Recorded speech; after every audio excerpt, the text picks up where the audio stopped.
नमस्कार, स्वागत है आप सभी का हमारे खास शो पूछता है इंडिया में। अपने इस खास शो में आज हम आपको बताएंगे कि आखिर किस तरीके से गरीबी की मार झेल रहे पाकिस्तान में फल फूल रही दहशत की फैक्ट्री का क्या कुछ यहाँ पर सामने आ रही तस्वीर जैश के मोहम्मद की लेकर के जिस तरीके से जानकारी मिल रही है कि जैश ए मोहम्मद जो आका है मसूद अजहर, वो किस तरीके से एक के बाद एक बड़बोले बयान जो है वो दे रहे हैं। एक के बाद एक इस तरीके के जो बयान अजहर के सामने आ रहे हैं वो किस तरीके से पाकिस्तान को एक्सपोज कर रहे हैं। एक बार फिर से उसके बोल जो है बिगड़ते हुए नजर आ रहे हैं। मसूद अजहर ने दावा किया है कि वो दुनिया का सबसे रईस व्यक्ति है, उसके पास इतने पैसे हैं कि उसकी आतंक की फैक्ट्री लगातार चलती रहेगी, इसी तरीके से वो साजिश रचता रहेगा।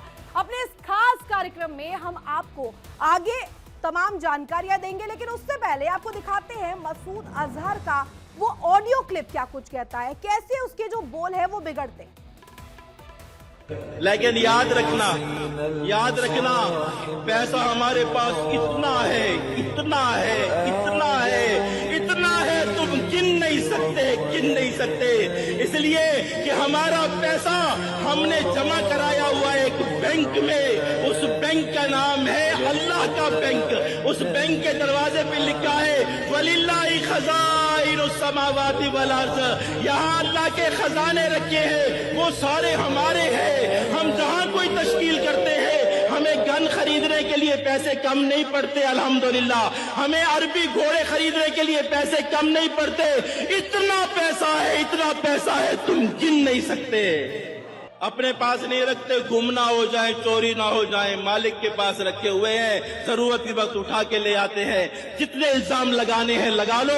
दुनिया में एलोन मस्क से ज्यादा मालदार मैं हूं और मार्क जुकरबर्ग से ज्यादा मालदार मैं हूं। दुनिया का सबसे अरबपति आदमी मैं हूं, इसलिए कि मैंने जिहाद के लिए अपने रब से जो मांगा मेरे रब ने दिया है।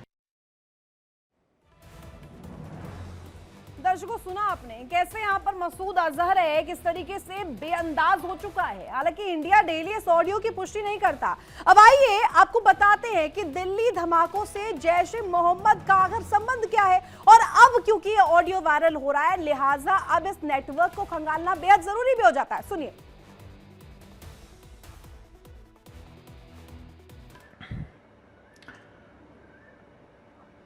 One of the a very misunderstood concept is concept of what has been labeled as suicide bombing. It is martyrdom operations, and it is being known in Islam. There are multiple contraindications, but there are multiple arguments that have been brought against it. Martyrdom operations. When a person presumes that he is going for sure die at a particular place at a particular time, he goes against the presumption that a particular is going to die in a particular situation. It's not, we don't have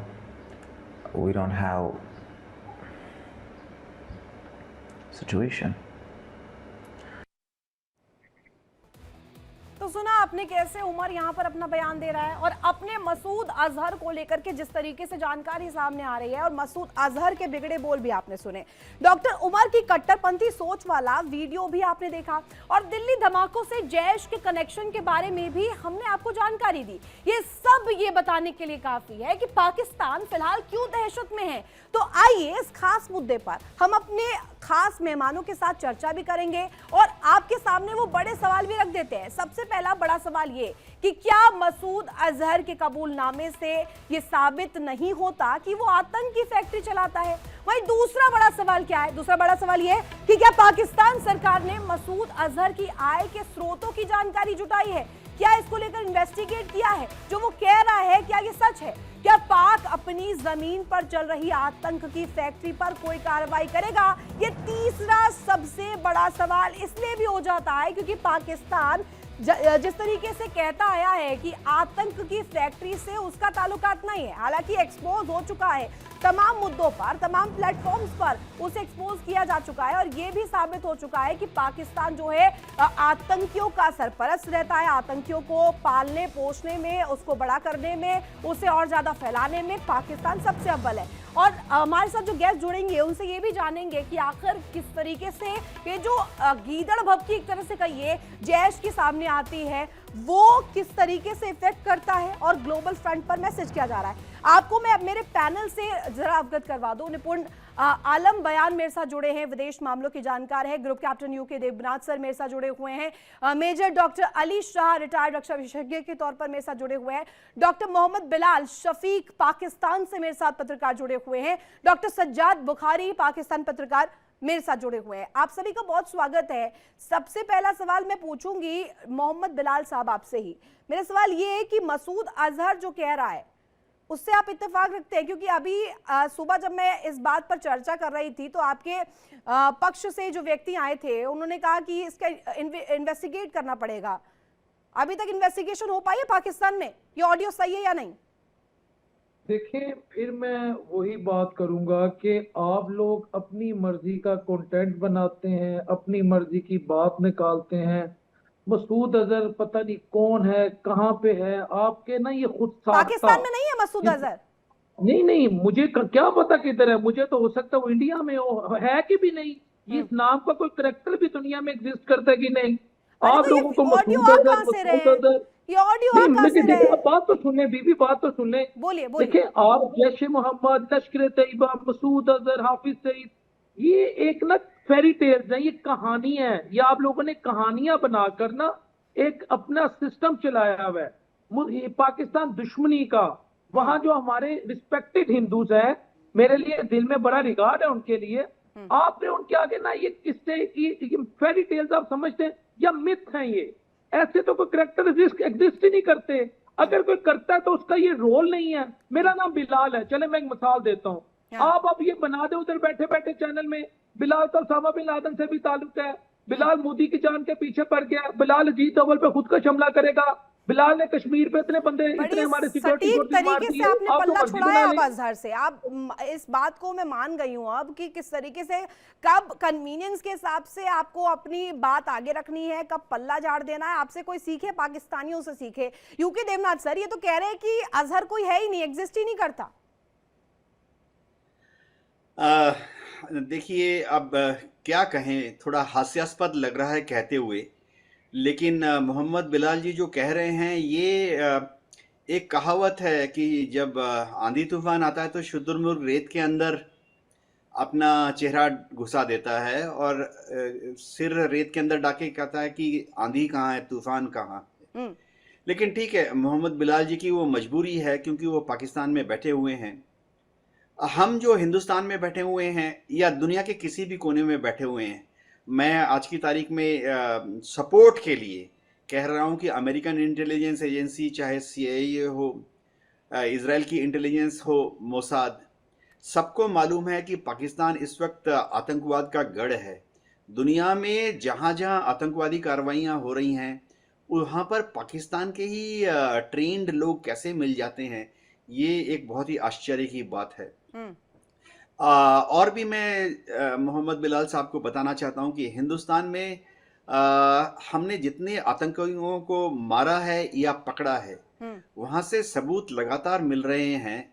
कैसे छोटे छोटे सबूत मिल जाते हैं कि उसकी जेब से पाकिस्तान का बना हुआ माचिस निकलता है, उसकी कॉलर की शर्ट में जो टैग लगा हुआ है वो लाहौर का या कराची के टेलर का टैग लगा हुआ है, उसके जूते का जो ब्रांड है वो ऐसा ब्रांड है जो कि पाकिस्तान में ही मैन्युफैक्चर होता है। सबसे बड़ी बात है कि उसके हथियार में जो ग्रीज लगाया हुआ है वो पाकिस्तान ऑर्डिनेंस फैक्ट्री का बना हुआ ग्रीज लगाया, हमने केमिकल एनालिसिस करके देखा है। तो मोहम्मद बिलाल जी जो कह रहे हैं हम उसको पे हंस सकते हैं, लेकिन भारत को चिंता है कि अगर वहां से आतंकवादी जो हैं, उनके आका हैं, अगर वो कहते हैं उनके पास अनलिमिटेड फंड है। देखिए कहां से आया ये तो मैं आपको बता दूं रितु जी, इन सबको पाकिस्तान की एस्टेब्लिशमेंट ने पूरी आज़ादी दी हुई है कि स्मगलिंग कर लो, हाँ। हथियारों की तस्करी कर लो, ड्रग्स की पेडलिंग कर लो, ह्यूमन ट्रैफिकिंग कर लो, अपने अपने इलाके बांट लो और जो पैसा कमाते हो उससे जो मर्जी करो। तो इनके पास फंड की कोई कमी नहीं है। दुनिया भर में देखिए अलग अलग धार्मिक स्थल में ये ज़कात के नाम पर पैसा जमा करते हैं, कह के कि पाकिस्तान में गरीब बच्चों की देखभाल करेंगे, जो विधवाएं हैं बेवा हैं उनकी सेवा करेंगे, अस्पताल में गरीबों को इलाज के लिए ले जाएंगे। और ये सब पैसा जब पाकिस्तान पहुंचता है, चाहे हवाला के थ्रू पहुंचे या आजकल तो इलेक्ट्रॉनिक तरीके हो गए हैं उससे पहुंचे, उसके बाद ये डाइवर्ट हो जाते हैं। जिस एनजीओ के नाम पर पाकिस्तान में जाते हैं वहां से दहशतगर्दों के पास चले जाते हैं। फिर ठीक है, इनमें से ठीक है। कुछ यूके देवनाथ दहशतगर्द सर, आपका शायद पॉइंट मैंने ले लिया, मैं समझ गई आप कहना क्या चाह रहे हैं। लब बोलो, आप ये कहना चाह रहे हैं कि आतंकियों के सरपरस्त ये सभी हैं, ये मानते नहीं है, डिनाई कर दे वो दूसरी बात है। मेजर डॉक्टर अली शाह मेरे साथ जुड़े हुए हैं। सर, आपसे मेरा सवाल यही रहेगा, इतना तो हमें मानना ही होगा कि बेशक से इकोनॉमिक फ्रंट पर नंबर 1 ना हो, लेकिन नंबर 1 वो है आतंकियों के फ्रंट पे, नंबर 1 वो है स्ट्रेटेजी बनाने के फ्रंट पर कि भारत में कैसे स्लीपर सेल्स एक्टिव करे, कैसे आतंकियों को आगे बढ़ाए, कैसे वहां से इस तरीके की जो हरकत है, चाहे हम कहें जो दिल्ली ब्लास्ट में हम देख रहे हैं, जैश ए मोहम्मद के तमाम लोगों का नाम जो सामने आ रहा है, इन सब चीजों में तो अव्वल है सर, मान लेंगे हम। नहीं, आपने बिल्कुल सही फरमाया है। देखिए, पाकिस्तान दरअसल तरक्की कर रहा है और वो माहिर भी है आईटी में, इसमें तो कोई दो राय नहीं है। आईटी यानी कि इंफॉर्मेशन टेक्नोलॉजी नहीं, इंटरनेशनल टेररिज्म में माहिर है। राइट। नंबर 1, मतलब यहाँ पे फैक्ट्रियां बनी हुई हैं सुसाइड बॉम्बर की, अपने आप को जाओ चितड़े उड़ा दो, अपने चितड़े उड़ा दो, फैक्ट्रियां बन रखी है आतंकी। तो जब जब पाकिस्तान का नाम लेते हैं तो सबसे पहले मैं पूछता हूँ, हर एक से पूछता हूँ, हमें दर्शक जो देख रहे हैं, जब पाकिस्तान का नाम लेते हैं पहली चीज आपके दिमाग में क्या आती है? आतंक आता है और कुछ नहीं आता। केवल ये फैक्ट बता रहा हूं मैं, ये और ये मैं नहीं बोल रहा हूं। ये तो इनकार कर रहे हैं अली सर, ये इनकार कर रहे हैं, कह रहे अजहर कौन है मैं जानता नहीं, अजहर एग्जिस्ट नहीं करता। हम लोग यहाँ पर कहा जा रहा है कि स्क्रिप्टेड एक लाइन ले लेते हैं और इनके खिलाफ साजिश कर रहे हैं। इन्हें लग रहा है कि हम इन्हीं के बारे में सोच रहे हैं। देखिए, आपके पाकिस्तान के ये साबित हो चुका है, पर्दाफाश हो चुका है, एक्सपोज हो चुका है। पाकिस्तान एक बार नहीं कई मर्तबा, आपके ही टॉपरास ने बोला था कि आप नेता लोगों ने बोला, ये मैं नहीं बोल रहा हूँ, आप नेता लोगों ने बोला था कि क्या जरूरत थी हमको मुजाहिद पैदा करने की। आज की तारीख में वही मुजाहिद हमारे पे भारी पड़ गए हैं। आपके लोगों ने बोला है ये बात। और उसामा बिन लादेन कहां पर पाया गया, ये भी आपके लोगों ने एक्सेप्ट किया है कि वो इंटेलिजेंस फेलियर था। इंटेलिजेंस फेलियर नहीं, आपने पनाह दी थी उसामा बिन लादेन, आपके उसामा बिन लादेन जी को, जिसके नाम के आगे आप जी लगाते हैं ना, हाफिज सईद, मौलाना मसूद अजहर, इनको तो आप आतंकी मानते भी नहीं है। ये तो आपके लिए हीरो हैं, इनको तो आप जी बोलते हैं। अरे आपकी सेना जो है वो फातिहा पढ़ती है आतंकियों के जनाजे पे। अब देखिए, पाकिस्तान अपने दुख से दुखी नहीं है, पाकिस्तान अपने पड़ोसी के सुख से दुखी है। ये बाघ बेच रहा है चीन को गधों के माफिक। ठीक है, ठीक है। सज्जाद बुखारी जी ने भी मुझे ज्वाइन कर लिया है। सज्जाद जी, ये कह रहे हैं अजहर की सबसे अमीर व्यक्ति वो हैं, एलॉन मस्क हो, मार्क जकरबर्ग हो, उनसे पहले उनका नाम आता है। पैसा ही पैसा है आपके देश में भाई। अजहर साहब से ले लीजिए, पानी की कमी नहीं होगी, आटे दाल चावल टमाटर जिसके भी रेट कम है बढ़वा लीजिए ना, अजहर साहब से ले लीजिए थोड़ी सी मदद। अस्सलाम वालेकुम, बहुत शुक्रिया आपका, आप सब पैनलिस्ट को जो है वो आदाब अर्ज है। मुझे तो लगा था कि आप कोई ऐसा सवाल करेंगी, आपने तो आटा चीनी टमाटर चावल, अब मुझे जो है इस पर मैं तबसरा आपके साथ करूं या मैं क्या एनालिसिस दूं? तो क्या सर वहां पे नहीं है? रेट्स क्या चल रहे हैं बताइए मुझे, रेट्स क्या चल रहे हैं वहां पे बताइए ना। महंगाई नहीं है वहां पे, पानी मिल रहा है आप लोगों को, पानी मिल रहा है, पानी आ रहा है माकूल तरीके से, पानी मिल रहा है आपको, या बोतल भिजवाई जाए भारत से? नहीं, मैं प्राइस कंट्रोल कमेटी का आपको कोई मेंबर लग रहा हूं कि मैं प्राइस कंट्रोल कमेटी? अरे ठीक है, मेंबर नहीं लग रहे, अपने देश के बारे में तो जानते होंगे ना, आपके देश में हाल क्या है वो तो जानते होंगे। आलू का भाव जो है, टमाटर का भाव जो है, आप उससे हटकर कोई बात करें ना, तो मैं आपसे कोई रेलेवेंट क्वेश्चन करें। अरे महाराज, आप वही है ना, अब आ गए ना, जब आपके पास जवाब नहीं होते इसी तरीके की बात करते हैं। अली शाह सर जवाब दीजिएगा इन्हें जरा। इनके घर में कहा जाता है कि पानी तो मिल नहीं रहा है, लेकिन ये बात बड़ी बड़ी करते हैं, एलॉन मस्क से तुलना कर रहे हैं, एलॉन मस्क से ज्यादा पैसा इनके पास पड़ा हुआ है। अब देखिए ग्लोबल एलॉन रैंकिंग मस्क में तो खुद वही को है आगे ना। बढ़ा रहे हैं, आतंकियों को एलॉन बढ़ाने में आप मस्क आगे हैं, मैं मान रही हूँ। घर में नहीं थे दाने, अम्मा चली बुनाने। एक और उसको कह सकते हैं कि घर में दाना नहीं है लेकिन हमको चाहिए पराठे, हाँ ठीक है। तो इनको सब पता है, दाम इनके इनके लोटे में पानी नहीं आ रहा, लोटे को लेके दौड़ लगाते हैं ये जंगलों में, जी। ठीक है। तो ये बेसिकली पाकिस्तान कभी नहीं सुधरेगा, कभी भी नहीं, अगर हम ये उम्मीद कर रहे और हैं। मैंने आप पूछ एक चीज दिया, नोट मैंने करिए, पूछा पानी आ रहा है आपके यहाँ पे, तो कह रहे हैं कि मैं कोई यहाँ पे बताने के लिए थोड़ी रखा हूँ, प्राइस थोड़ी बताने के लिए रहा हूँ। अब कौन बताएगा, आपके देश का हाल बताने के लिए तो आए हैं आप इस डिबेट में। बिल्कुल बिल्कुल लॉजिकल बात है। हाँ। कौन बताएगा? अरे आपको मालूम ही नहीं है। अपने आप कहते हो कि हिंदुस्तान की मीडिया को पहले पड़ जाता है मालूम कि जाफर एक्सप्रेस पे हमला हो गया, हमको नहीं मालूम था। आपका इंटेलिजेंस हो रहा है। अरे जब आपको बेसिक्स नहीं मालूम, आटे प्याज दाल चावल के रेट, आपको वर्ल्ड अफेयर्स जियोपॉलिटिक्स के बारे में क्या खबर होगी भैया? पहले अपने घर के बारे में जान के देखो, आपको मालूम ही नहीं है। अब आप कहते हो कि मैं तो ये सोचा था कि आपको सवाल पूछा, जवाब नहीं मिला आपका। आपके बिलावल भुट्टो सरदारी ने बोला या तो खून बहेगा या तो पानी बहेगा।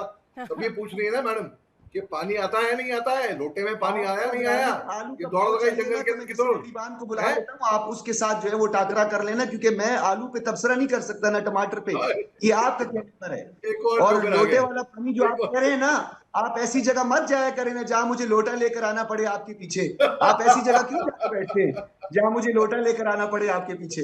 क्यों करते हैं अलीशा ऐसे आप? लोटा पानी से उभरिए, लोटा पानी से उभरिए सज्जाद बुखारी जी, लोटा पानी से उभरिए। मैं समझ रही हूँ आपकी मजबूरी, समझ गई मैं। इनके पास जो है कोई कंटेंट ही नहीं है, ये आलू प्याज पर आए हुए हैं। मेरी बात सुने, अरे महाराज ये कंटेंट दुनिया पे में जाएंगे, दे इन्फ्लेशन नहीं हो गया। पाएंगे आप, इसीलिए तो इस पर आना पड़ता है। कंटेंट इसका आपके पास ताल्लुक है नहीं, जो है- बताइए क्यों कहा है फिर, क्यों कहा है, किस बेसिस पे कहा है अजहर ने, बताइए एक और आ गया जोकर। क्यों कहा है फिर।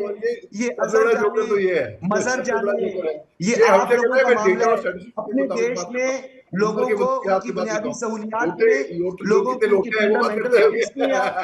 आपको हमारे से क्या पड़ी हुई है? ऐਵੇਂ ही मुंह फाड़ फाड़ के हंस रहे हैं, पता कुछ है नहीं आपको, आपको लोटा पता लेके कुछ है भागा नहीं, हंस जंगल रहे हैं के बस, मुंह फाड़ फाड़ के हंस रहे हैं। हाँ, ये बड़ा आसान है अलीशा। बात ये है कि आप जरा आए ना टू लोटा द लेके पॉइंट, दौड़ मुझसे लगाई बात करें, जंगल मैं में, आपको बताऊं लोटा लेके मुंबई में आप, हाँ बस अभी आप इस तरह की बातें करेंगे तो मुझे आप जो है प्रोवोक करने की कोशिश करते हैं, फिर मैं आपकी धुलाई करता हूँ, फिर आप जो है दुम दबा अरे के बाहर सर धुलाई का डर यहाँ नहीं है सर, ये भारत है, धोना जानता है, धुलाई का डर नहीं है यहाँ पे। मैं फिर ऐसी धुलाई करूंगा ना स्किन के टमाटर और प्याज और सर आलू जो है पॉइंट इनको सही रखिए रेट ना, का पता चल फैक्ट्स जाएगा। रखिए, मैं चाह रही हूँ बताइए ना क्यों कहा है अजहर ने। ऐसी क्या नौबत आ गई, बौखलाहट में ये कह देंगे कि एलॉन मस्क से ज्यादा पैसा है, जकरबर्ग से ज्यादा पैसा है। देखिए मेरी बात सुने, आप लोगों का इशू ये है कि आप लोगों को अंडानी, टाटा और अंबानी का जो है वो मसला बना हुआ है। आप लोगों को यही सियासत घूमती है कि किस तरीके से ट्रांजैक्शन हो जाए, किस तरीके से पैसा चला जाए।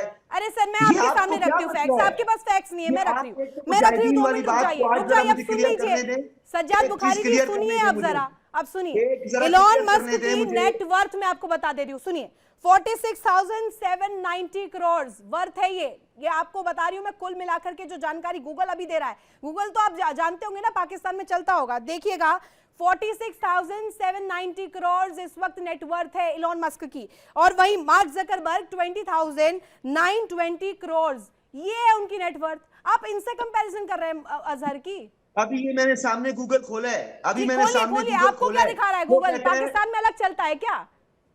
जी हाँ, वो गूगल खोला है ना, वही चल रहा है, आप भी गूगल खोलें। हाँ। मैंने अभी गूगल खोला है तो यहाँ पे लिखा हुआ है कि 40% लोगों के पास वॉशरूम ही नहीं है, और ये नहीं है वॉशरूम। सर आइए, मैं आपको, आइए ना दिल्ली आइए, भारत आइए, आपको दिखाती हूँ मैं यहाँ पे कितने वॉशरूम। और मुझे ये भी नजर आ रहा है सामने के बिहार में लोगों के पास खुराक नहीं है, सर मैंने सवाल क्या पूछा नेटवर्क का, आ गए वॉशरूम गूगल में तो ये लिखा हुआ है।